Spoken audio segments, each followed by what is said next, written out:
ఈ రోడ్డొచ్చేసి మనకు బైలకాడికెళ్ళే పానాదండి. మనకు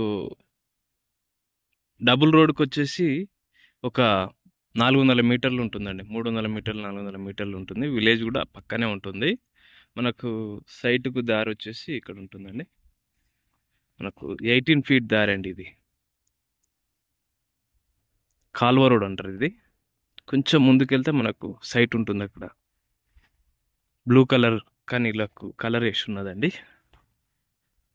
ఈ కనీలకు కలరేసింది గదండీ! ఇవే అండి. చుట్టూ ఫెన్సింగ్ జేసి కలరేశారు కనీలకు. మనకిక్కడ ముందు ఇది కాలువ అండి.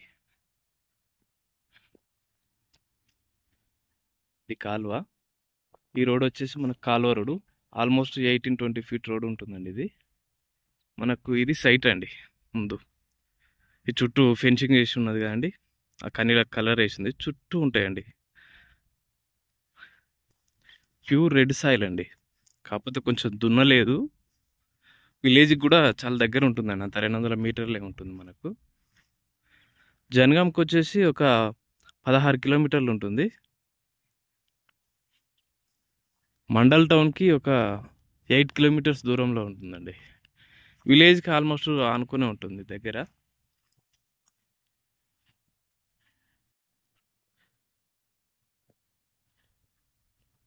మనకి ముందు తెల్లగా బిల్డింగ్ కనబడుతుంది కదండీ! అది గెస్ట్ హౌస్ అండి. ఆల్మోస్ట్ దాని పక్కకే ఊరు గూడా ఉంటుందండి. మనకు దీనికి చుట్టూ మామిడి తోటలు ఉంటాయండి.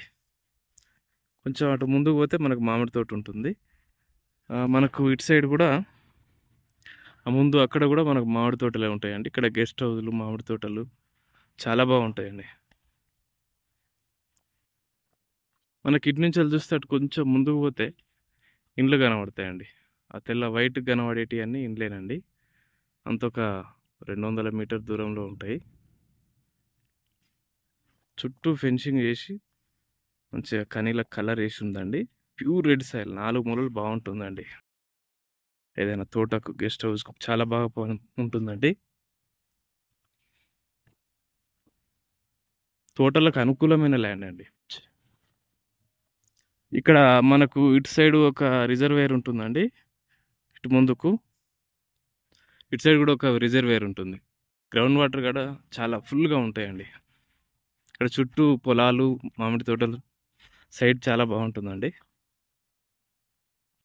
సైట్ వచ్చేసి మనకు ఎకరం 20